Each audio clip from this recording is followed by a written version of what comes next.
Good morning, ladies and gentlemen. Could you please rise for the national anthem?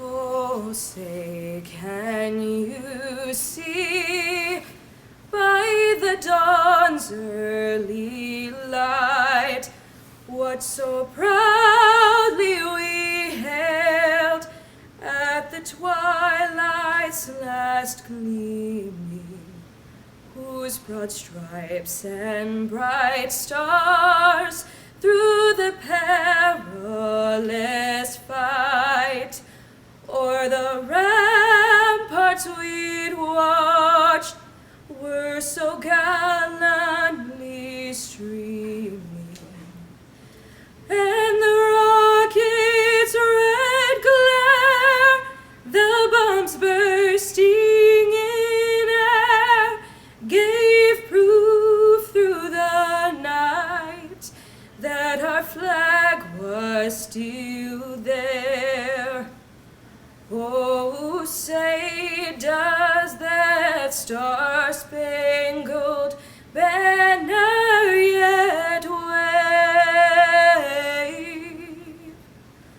o'er the land of the free and the home of the brave?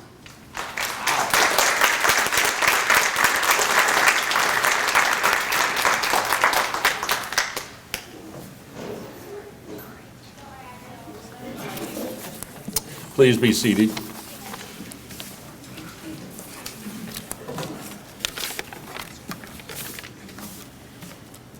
The following is a rendition of something that was done on the Red Skelton show. He was a comedian, he had his own show, and he did this thing called The Pledge. It was written by a teacher down in North Carolina, and he broke down the Pledge of Allegiance. So this is how it went.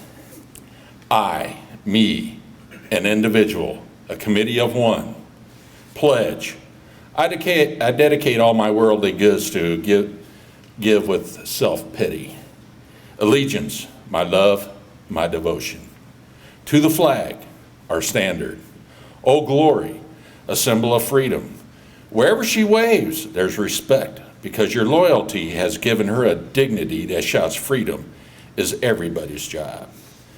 Of the united. That means we all have come together. States of America. Individual communities that have united into 50 states. 50 individual American communities with pride and dignity and purpose.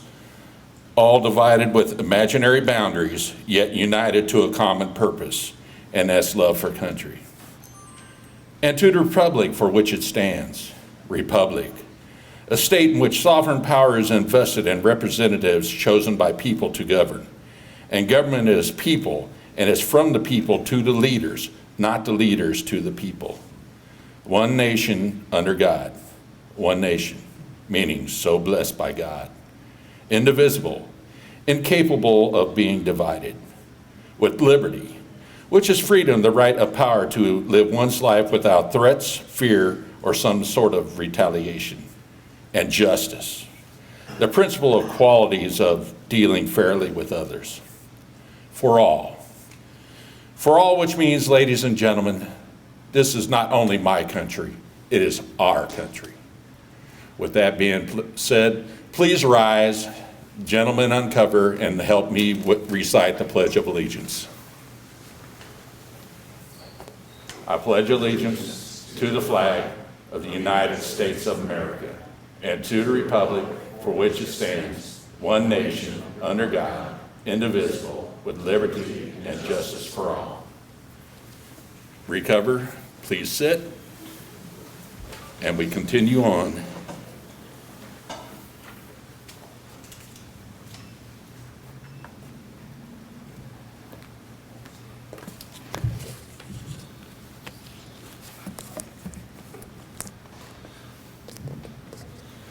Good morning, everyone. It's a privilege to be celebrating with all of you today. On behalf of the Parkland College Board of Trustees, our president, Dr. Tom Ramage, our faculty and staff here at Parkland, I'm honored to welcome our guests, especially those that are veterans and active duty service members that are here with us today. This morning we gather here to honor those ordinary people who have done something extraordinary, so that we may all enjoy the freedom we treasure today. The year was 1919 when President Woodrow Wilson proclaimed November 11th as the first commemoration of what was then called Armistice Day, with the following words: "To us in America, the reflections of Armistice Day will be filled with solemn pride in the heroism of those who died in the country's service and with gratitude for the victory, both because of the thing from which it has freed us and because of the opportunity it has given America to show her sympathy with peace and justice in the councils of the nations." Whether an individual has served 2 years or 30 years, all of the veterans made a conscious decision to put on that uniform, to take an oath to defend the Constitution and join our nation's military with the understanding that freedoms that we have today are secured through this commitment. Those we honor here with us today, along with so many who are not able to be here with us, have kept their promise to protect our nation and to protect us. Today is a reminder that it is our duty and our promise to honor veterans not only this morning, but all throughout the year. As President George Washington said, "The willingness with which our young people are likely to serve in any war, no matter how justified, shall be directly proportional to how they perceive the veterans of earlier wars were treated and appreciated by their nation." On behalf of the Parkland College Board of Trustees, our faculty, our staff, and our students, it's an honor to wish you Happy Veterans Day.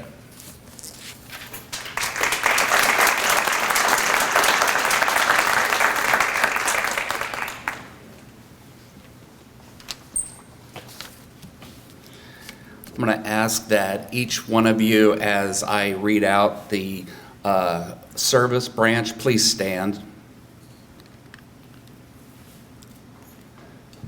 Will veterans of the U.S. Air Force please stand?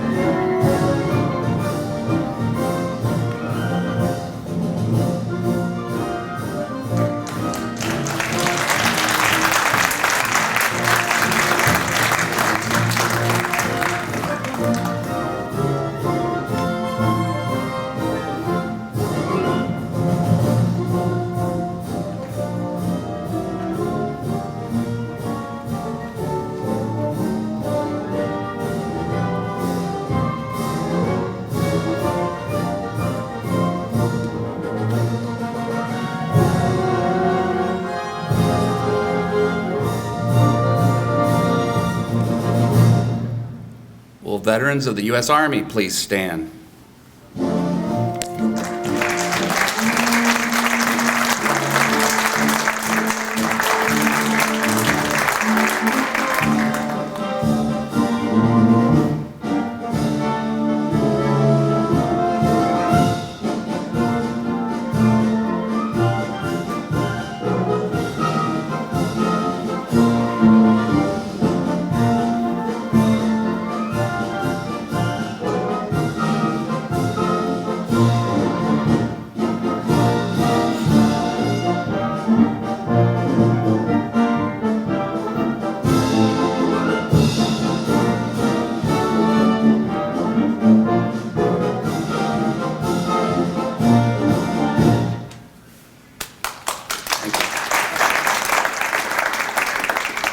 Any veterans of the U.S. Coast Guard, please stand.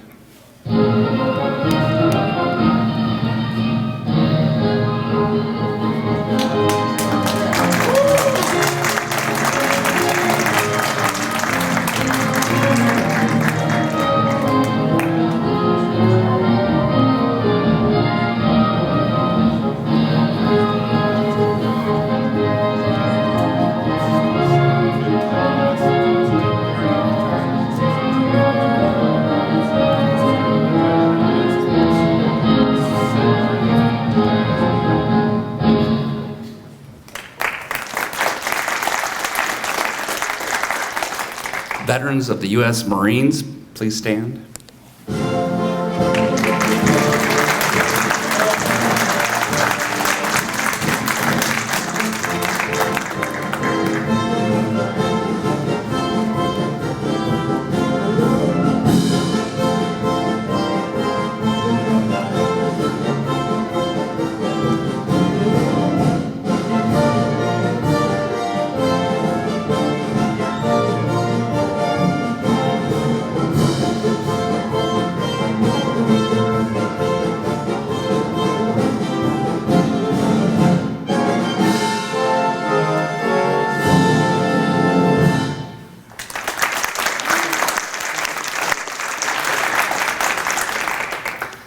Veterans of the U.S. Navy, please stand.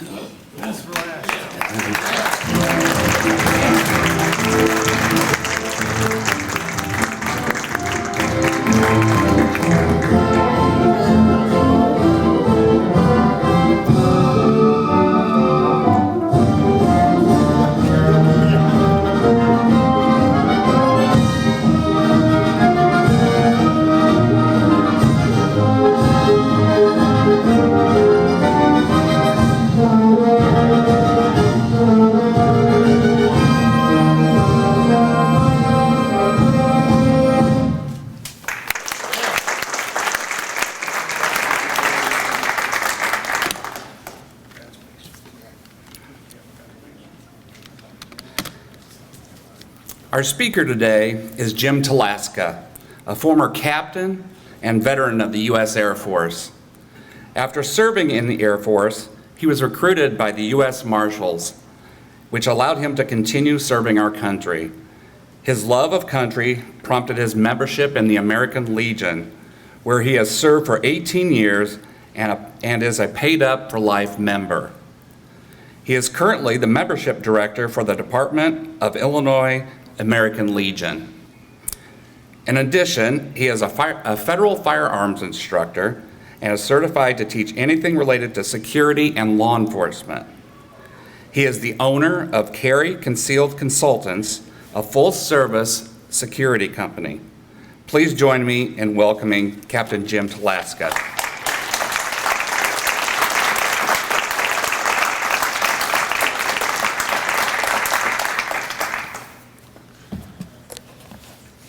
Thank you, everybody. I appreciate you all coming out. Appreciate Parkland College for having me as your guest speaker. The service of American veterans never truly ends. Even when they hang up their military uniforms for the last time, many still choose to protect us. Noah Chavez was one of them. After serving 5 years as a military police officer in the United States Army's 591st MP Company, Noah returned to his home state and graduated from the Indiana Law Enforcement Academy in May of '22. As he drove past a restaurant last summer in Elmwood, Indiana, he noticed an artist painting a large American flag mural covering the exterior of the building. Noah exited his patrol car and complimented the painter for his patriotic rendering. The two briefly conversed. The artist, Theodore Winters, thanked Noah for his military service, then went about their business. A few hours later, Noah was tragically killed in the line of duty when a motorist shot him in a traffic stop. End of watch, Noah Chavez was July 31st, 2022. He was 24 years old. After hearing the news about Noah, Theodore immediately recalled their conversation and decided the mural would be dedicated to the fallen hero and veteran who gave everything to his community and his country. Noah Chavez was the embodiment of service and sacrifice. But he was not alone. The U.S. Justice Department estimates that 25% of law enforcement officers have a military background. Bravery and dedication to the community are common among veterans.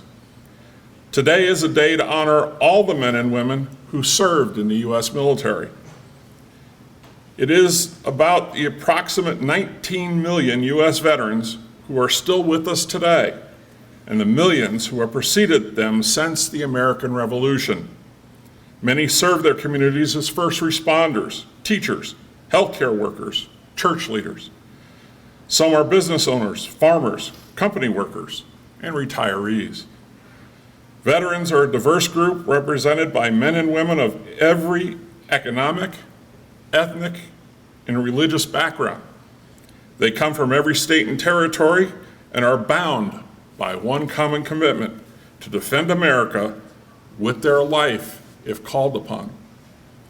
From fighting terrorism, defeating fascism, veterans have a record of remarkable accomplishment throughout our nation's history.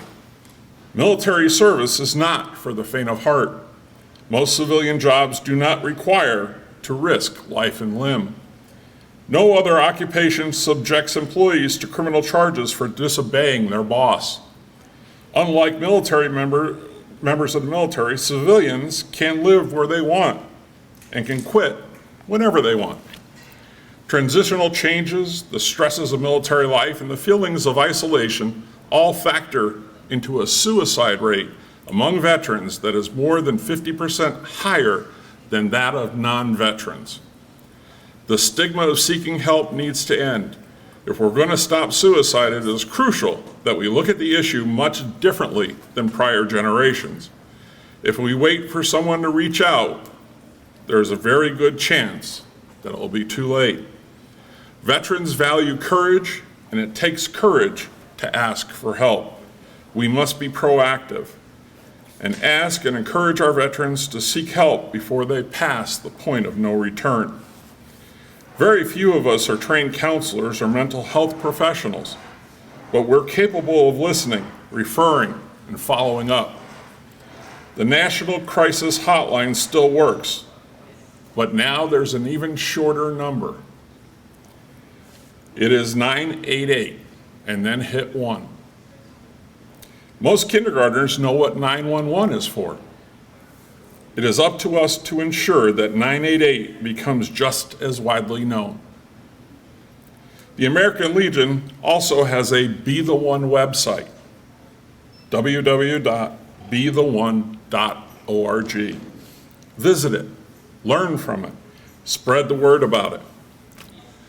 Homelessness is another tragic outcome that is too often connected to military service. It is estimated that America has 60,000 veterans who are homeless. That is greater than the entire population of Carson City, Nevada. Though veterans comprise approximately 7% of the U.S. population, they are 11% of our nation's homeless. It is fitting that Veterans Day be observed so close to Election Day. It is, after all, the veterans who preserved our constitutional rights for 246 years. For many of them, the nation was worth enduring long separations from their families, missing the births of their children, freezing in sub-zero temperatures, sweating in the Sahara, sacrificing their health, and far too often losing their lives. When a politician laments the cost of a veterans program, it is up to us to remind them the cost of being a veteran. Whether it's exposure to burn pits or other toxins, many veterans today continue to pay a high price for their military service. It is up to us to ensure that they always have access to high-quality health care benefits, reflecting the thanks of a great nation. 104 years ago, on November 11, 1918, the guns of the world fell silent, an armistice was signed, and the Great War was over. Unfortunately, World War I was not the war to end all wars, as many had hoped. Veterans are not only responsible for defending this nation during the time of war, but it is the imposing presence of our great military that has acted as a deterrent to would-be aggressors. The veterans of the United States military have not only fought wars, but they also deserve our gratitude for preventing them.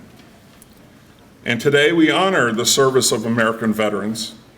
We also remember the wise words of General Douglas MacArthur: the soldier, above all people, pray for peace. Today, those who live today remember those who do not. Those who know freedom remember today those who gave up life for freedom. Today, in honor of the dead, we conduct ceremonies, lay wreaths, we speak words of tribute. And in our memories, in our hearts, we hold them close to us still. Yet we also know, even as their families knew when they looked upon them for the last time, that they can never be fully ours again. That they now belong to God and that for which they so selflessly made the final and eternal act of devotion. We could not forget them. Even if they were not our own, we could not forget them. For all time, they are what we can only aspire to be: giving, unselfish, the epitome of human love, to lay one's own life down so that others may live. We think of our lives, we think of their final moments. In our mind's eye, we see young Americans in European forests, or in an Asian island, or at sea, or in aerial combat. And as life expired, we know that those who could have had last thoughts of us or for our loved ones, as they thought of then, so too we think of them now with love and with devotion and with faith, the certainty that they died for what was worthy of their sacrifice. Faith too in God and in the nation has pledged itself to his work in the dream of human freedom. And a nation too that today always pledges itself to their eternal victory. Veterans Day gives all Americans a special opportunity to pay tribute to all of those men and women who throughout our history have left their homes and loved ones to serve their country. Their willingness to give freely and unselfishly of themselves, even their lives in defense of our democratic principles, have given our great country the security we enjoy today. From Valley Forge to Afghanistan, through war and peace, valiant, patriotic Americans have answered the call, serving with honor and fidelity. On this special day, our hearts and thoughts turn to our nation's veterans. Let us reflect on the great achievements of those whose sacrifices preserved our freedom and our way of life. With the spirit and pride and gratitude, let us recall their heroic accomplishments and thank them for their unselfish devotion to duty. They're indeed worthy of solemn tribute of a grateful nation. We celebrate Veterans Day on the anniversary of the armistice that ended World War I, the armistice that began on the 11th hour of the 11th day of the 11th month. And I have to wonder, in fact, if all Americans' prayers aren't the same as those I mentioned a moment ago. The timing of this holiday is quite deliberate in terms of a historical fact, but somehow it always seems quite fitting to me that this day comes deep in autumn. When the colors are muted, the days seem to invite contemplation. We gather at cemeteries, we gather in churches, we gather in schools, public venues, which provides a final resting place for the heroes that have defended our country since the Civil War. This amphitheater, the place for speeches, is more central to a cemetery than it might first seem or appear. For all we can ever do for our heroes is remember them and remember what they did. And the memories are transmitted through words. Sometimes back, I recall the names of 4 Marines who had died while on active duty. I said then that there is a special sadness that accompanies the death of a serviceman, for we're never quite as good enough for them. Not really, we can't be, because they gave us beyond our powers to repay. And so when a serviceman dies, it's a tear in the fabric, a break in the whole, and all we can do is remember. It is, in a way, an odd thing to honor those who died in defense of country, in defense of us, in wars far away. The imagination plays a trick. We see these soldiers in our mind as old and wise. We see them as something like our founding fathers, grave and gray-haired. But most of us, to them, were young when they died, and they gave up two lives, the one that they were living and the one they could have lived. When they died, they gave up the chance to be husbands, wives, mothers and fathers, grandmothers and grandfathers. They gave up their chance to be revered. They gave up everything for our country and for us. And all we can do is remember. There's always someone who is remembering for us. No matter what time of year it is or what time of day, there are always people who come to a place to celebrate our veterans. They leave a flag, a flower, a rock, a coin, and they stop and bow their heads to communicate what they wish to communicate. Hello, John. Hello, Joe. We still think of you. You're still with us. We never got over you, and we pray for you still, and we will see you again. We will meet you again. In a way, they represent us, these relatives and friends, as they speak for us, as we walk among the headstones and revere our dead. It's not so hard to summon a memory, but it's hard to recapture a meaning. And the living have a responsibility to remember the conditions that led to the wars to which our heroes died. Perhaps we can start by remembering this, that all those who died for us and our country were, in one way or another, victims of a peace process that failed, victims of a decision to forget certain things, to forget, for instance, that the surest way to keep a peace going is to stay strong. Weakness, after all, is a temptation. It tempts the pugnacious to assert themselves. It's a strength that is a declaration that cannot be misunderstood. Strength is a condition that declares action and consequences. Strength is a prudent warning to the belligerent that aggression need not go unanswered. Peace fails when we forget what it stands for. We endanger the peace and confuse all issues when we obscure the truth, when we refuse to name and act for what it is, when we refuse to see the obvious and seek safety in the Almighty. Peace is only maintained and won by those who have clear eyes and brave minds. Peace is imperiled when we forget to try for agreements and settlements and treaties, when we forget to hold out our hand and strive, when we forget that God gave us talents to use in securing the ends in which He desires. Peace fails when we forget that agreement, once made, cannot be broken without a price. With God's help in broadening and deepening the peace we enjoy, let us pray for freedom and justice and a more stable world. And let us make a compact today with the dead, the living, those who are serving in harm's way, a promise in the words of General Ridgway: I will not fail thee, nor forsake thee. In memory of those who gave the full last measure of devotion, to those who serve to protect our freedoms, may our efforts to achieve lasting peace gain strength.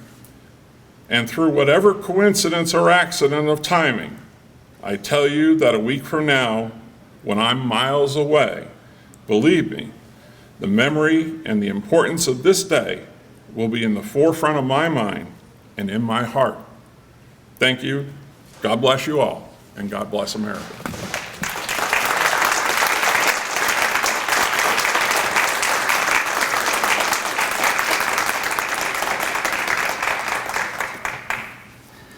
Please stand for the playing of taps.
Thank you. You may be seated.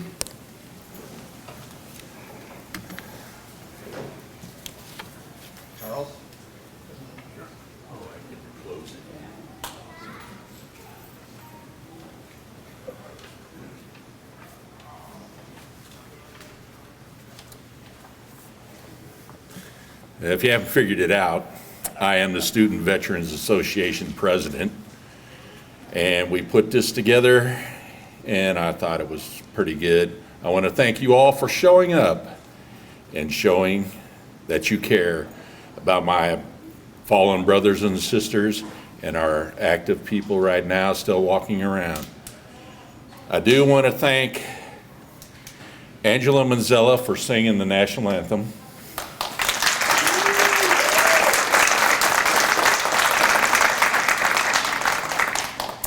Mike Traim for the vice president of Parkland College.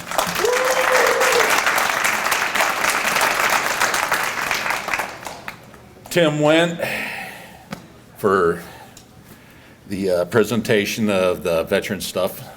Thank you. Main speaker, Jim Talaska.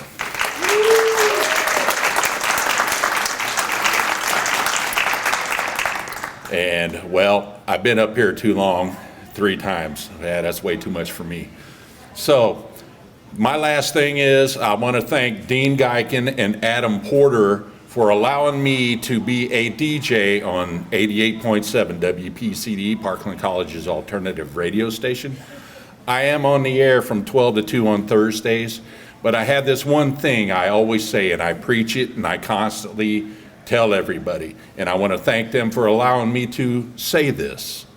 If you know a veteran, go ahead and thank him for his service. It helps you and it helps him. It puts a smile on his face and it helps you put a smile on your face because you know you did a good deed. With all that said and done, I want to again thank you for all showing up. We'll have refreshments served afterwards, and thank you and have a good day.